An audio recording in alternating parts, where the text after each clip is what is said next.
വെച്ച സ്വർണം ബാങ്ക് ലേലം ചെയ്യുമോ? പൈസ തിരിച്ചടയ്ക്കാൻ വൈകിയാൽ നിങ്ങളുടെ അവകാശങ്ങൾ എന്തൊക്കെയാണ്? RBI പുറത്തിറക്കിയ പുതിയ നിയമങ്ങൾ കേൾക്കാം. കയ്യിലുള്ള സ്വർണം പണയം വെച്ച് ലോൺ എടുക്കാത്ത കുടുംബങ്ങൾ നമ്മുടെ കേരളത്തിൽ വളരെ കുറവായിരിക്കും. എന്നാൽ ഏതെങ്കിലും സാഹചര്യത്തിൽ ഈ വായ്പയുടെ തിരിച്ചടവ് മുടങ്ങിയാൽ ബാങ്കുകാർ നമ്മുടെ സ്വർണം നമ്മൾ അറിയാതെ ലേലം ചെയ്ത് വിൽക്കുമോ എന്ന പേടി പലർക്കുമുണ്ട്. സാധാരണക്കാരുടെ ഈ ആശങ്കകൾക്ക് പൂർണ്ണമായ പരിഹാരവുമായി റിസർവ് ബാങ്ക് ഓഫ് ഇന്ത്യ ഇപ്പോൾ രംഗത്തെത്തിയിരിക്കുകയാണ്. പുതിയ സാമ്പത്തിക വർഷം മുതൽ പ്രാബല്യത്തിൽ വന്ന കർശനമായ ചില നിയമങ്ങൾ അനുസരിച്ച് ബാങ്കുകൾക്കോ ഇതര ധനകാര്യ സ്ഥാപനങ്ങൾക്കോ ഉപഭോക്താക്കളുടെ അനുവാദമില്ലാതെയോ മുൻകൂട്ടി അറിയിക്കാതെയോ സ്വർണം ലേലം ചെയ്യാൻ സാധിക്കില്ല. റിപ്പോർട്ടുകൾ സൂചിപ്പിക്കുന്നതനുസരിച്ച് സ്വർണ്ണപ്പണയ വിപണിയിൽ സാധാരണക്കാരായ ഉപഭോക്താക്കളുടെ താല്പര്യങ്ങൾ സംരക്ഷിക്കുന്നതിനായി RBI വളരെ വ്യക്തമായ ഒരു സുരക്ഷാ ചട്ടക്കൂടാണ് ഒരുക്കിയിരിക്കുന്നത്. നമ്മൾ പണയം വെച്ച സ്വർണം ഒരു ബാങ്കും അത്ര പെട്ടെന്ന് ലേലത്തിലേക്ക് എത്തിക്കില്ല എന്നതാണ് ഇതിലെ ഏറ്റവും വലിയ ആശ്വാസം. വായ്പയുടെ കാലാവധി കഴിഞ്ഞ് തിരിച്ചടവ് മുടങ്ങുമ്പോൾ തന്നെ ബാങ്കുകൾക്ക് ലേല നടപടികളിലേക്ക് കടക്കാൻ നിയമപരമായി അനുവാദമില്ല. ഔദ്യോഗിക വൃത്തങ്ങൾ നൽകുന്ന വിവരങ്ങൾ പ്രകാരം ഒരു ഉപഭോക്താവ് സ്വർണ്ണപ്പണയ വായ്പയുടെ തിരിച്ചടവ് തുടർച്ചയായി മുടക്കുമ്പോൾ ആ അക്കൗണ്ട് ആദ്യം നോൺ പെർഫോമിംഗ് അസറ്റ് അഥവാ NPA മാറുകയാണ് ചെയ്യുന്നത്. ഇതിനുശേഷം മാത്രമേ ബാങ്കുകൾക്ക് നിയമപരമായ അടുത്ത നടപടികളെക്കുറിച്ച് ആലോചിക്കാൻ പോലും സാധിക്കുകയുള്ളൂ. വായ്പ മുടങ്ങുന്ന സമയത്ത് തന്നെ ഫോണിലൂടെയും SMS വഴിയും നിരന്തരമായി ഉപഭോക്താവിനെ ബാങ്കുകൾ വിവരങ്ങൾ അറിയിക്കേണ്ടതുണ്ട്. ഇവിടെയാണ് RBIയുടെ പുതിയ കടുത്ത നിയമങ്ങൾ വായ്പക്കാർക്ക് തുണയാകുന്നത്. നിങ്ങളുടെ സ്വർണം ലേലം ചെയ്യാൻ ബാങ്കുകൾ തീരുമാനിച്ചാൽ അതിനു മുൻപ് കുറഞ്ഞത് 14 ദിവസം മുതൽ 30 ദിവസം വരെയുള്ള കൃത്യമായ രേഖാമൂലമുള്ള നോട്ടീസ് നിങ്ങൾക്ക് നൽകിയിരിക്കണം എന്ന് റിസർവ് ബാങ്ക് നിർബന്ധമാക്കിയിട്ടുണ്ട്. വെറും ഒരു ഫോൺ കോളിലോ വാട്സപ്പ് സന്ദേശത്തിലോ ഒതുക്കാവുന്നതല്ല ഈ നോട്ടീസ് എന്ന് നിയമം പ്രത്യേകം പറയുന്നുണ്ട്. രജിസ്റ്റേർഡ് പോസ്റ്റ് ഓഫീസ് വഴിയോ അല്ലെങ്കിൽ ഉപഭോക്താവിന് നേരിട്ട് കൈപ്പറ്റാൻ തക്ക വിധത്തിലുള്ള മറ്റ് ഔദ്യോഗിക ചാനലുകൾ വഴിയോ മാത്രമേ ഈ ലേല നോട്ടീസ് അയക്കാൻ പാടുള്ളൂ. ബാങ്കിൽ നിന്ന് ലഭിക്കുന്ന ഈ നോട്ടീസിൽ നിങ്ങൾക്ക് അടയ്ക്കാനുള്ള ആകെ തുക, പലിശ, മറ്റു ചാർജുകൾ എന്നിവ കൃത്യമായി രേഖപ്പെടുത്തിയിരിക്കണം. അതോടൊപ്പം തന്നെ ലേലം നടക്കാൻ പോകുന്ന തീയതിയും സ്ഥലവും ഇതിൽ വ്യക്തമാക്കണം എന്നും റിപ്പോർട്ടുകൾ പറയുന്നു. ഒരുപക്ഷെ ഉപഭോക്താവ് ബാങ്കിൽ നൽകിയ വിലാസത്തിൽ ഇല്ലെങ്കിലോ അല്ലെങ്കിൽ അവരെ കണ്ടെത്താൻ സാധിക്കാതെ വരികയോ ചെയ്താൽ പോലും ബാങ്കുകൾക്ക് തോന്നിയതുപോലെ ലേലം നടത്താൻ കഴിയില്ല.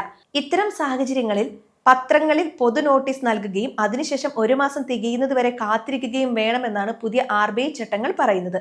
ഈ സമയത്തിനുള്ളിൽ എപ്പോൾ വേണമെങ്കിലും ഉപഭോക്താവിന് തങ്ങളുടെ ബാധ്യത തീർത്ത് സ്വർണം തിരികെ വാങ്ങാനുള്ള പൂർണ്ണ അവകാശമുണ്ട്. അതുപോലെ തന്നെ ലേല നടപടികളിൽ ബാങ്കുകൾ സുതാര്യത ഉറപ്പാക്കണമെന്നും RBI കർശനമായി ആവശ്യപ്പെടുന്നുണ്ട്. പണയം വെച്ച സ്വർണം ലേലം ചെയ്യാൻ തീരുമാനിച്ചാൽ അത് ചുരുങ്ങിയത് 2 പ്രമുഖ പത്രങ്ങളിലെങ്കിലും പരസ്യമായി പ്രസിദ്ധീകരിക്കണം. അതിൽ ഒന്ന് പ്രാദേശിക ഭാഷയിലുള്ള പത്രവും മറ്റൊന്ന് ദേശീയ പത്രവുമായിരിക്കണമെന്ന് നിയമമുണ്ട്. സാധാരണക്കാർക്ക് തങ്ങളുടെ സ്വർണം ലേലത്തിൽ പോകുന്നുണ്ടോ എന്ന് അറിയാൻ ഇത് സഹായിക്കും. പലപ്പോഴും ആളുകൾ ഭയപ്പെടുന്നത് ബാങ്കുകാർ തങ്ങളുടെ സ്വർണം വളരെ കുറഞ്ഞ വിലയ്ക്ക് ആർക്കെങ്കിലും ലേലം ചെയ്തു കൊടുക്കുമോ എന്നാണ്. എന്നാൽ പുതിയ നിയമപ്രകാരം അതിന് സാധിക്കില്ല. ലേലത്തിന് വെക്കുന്ന സ്വർണത്തിന് ഒരു നിശ്ചിത ഫ്ലോർ പ്രൈസ് അഥവാ അടിസ്ഥാന വില നിശ്ചയിച്ചിരിക്കണം. വിപണിയിലെ സ്വർണ്ണവിലയുടെ കുറഞ്ഞത് 90% ആയിരിക്കണം ഈ അടിസ്ഥാന വില എന്നും RBI വ്യക്തമാക്കിയിട്ടുണ്ട്.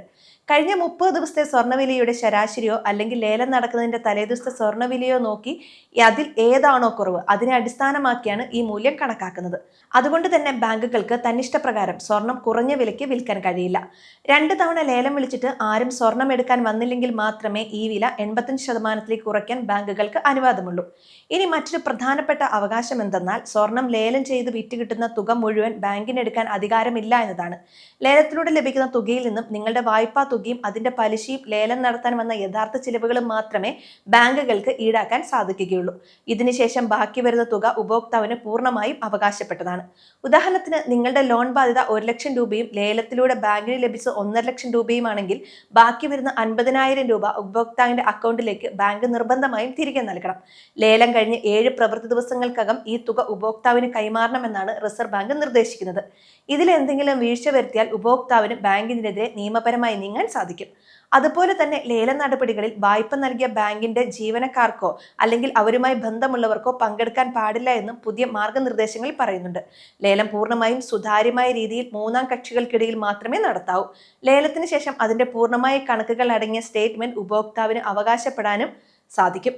ഒരു ഉപഭോക്താവ് എന്ന നിലയിൽ ബാങ്കുകളിൽ നിന്നും ഇത്തരം നിയമലംഘനങ്ങൾ നേരിടേണ്ടി വന്നാൽ നിങ്ങൾക്ക് എവിടെ പരാതി നൽകാം എന്നതിനെക്കുറിച്ചും കൃത്യമായി ധാരണയുണ്ടാകണം.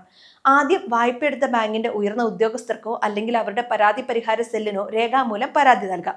അവിടെ നിന്ന് 30 ദിവസത്തിനകം അനുകൂലമായി മറുപടി ലഭിച്ചില്ലെങ്കിൽ നിങ്ങൾക്ക് RBI ഓംബുഡ്സ്മാനെ നേരിട്ട് സമീപിക്കാവുന്നതാണ്. ഡിജിറ്റൽ യുഗത്തിൽ ഇത്തരം പരാതികൾ ഓൺലൈനായി വളരെ വേഗത്തിൽ RBIയുടെ ഔദ്യോഗിക പോർട്ടൽ വഴി സമർപ്പിക്കാൻ സാധിക്കും. സാധാരണക്കാരുടെ സ്വർണം നഷ്ടപ്പെടാതിരിക്കാൻ റിസർവ് ബാങ്ക് നൽകുന്ന ഈ വലിയ സുരക്ഷാ കവചങ്ങളെക്കുറിച്ച് കൃത്യമായ അറിവുണ്ടാക്കുക എന്നതാണ് നമ്മൾ ചെയ്യേണ്ടത്. പണം തിരിച്ചടയ്ക്കാൻ വൈകിയാലും ബാങ്കുകൾക്ക് നമ്മുടെ മേൽ അനാവശ്യ സമ്മർദ്ദം ചെലുത്താൻ കഴിയില്ല എന്ന് നമ്മൾ മനസ്സിലാക്കണം. അതുകൊണ്ട് സ്വർണ്ണപ്പണയ വായ്പയുടെ തിരിച്ചടവ് ഏതെങ്കിലും കാരണവശാൽ മുടങ്ങിയാൽ ഭയന്നോടേണ്ട കാര്യമില്ല. ബാങ്കുകളുമായി നേരിട്ട് സംസാരിച്ച് വായ്പ പുതുക്കാനോ അല്ലെങ്കിൽ നോട്ടീസ് കാലാവധിക്കുള്ളിൽ പണമടച്ച് സ്വർണം സുരക്ഷിതമാക്കാനോ ശ്രമിക്കുക. ഇത്തരം പുതിയ നിയമങ്ങളെക്കുറിച്ച് എപ്പോഴും ബോധവാന്മാരായി നിങ്ങളുടെ സമ്പാദ്യത്തെ കാത്തു സൂക്ഷിക്കാൻ ശ്രമിക്കുക.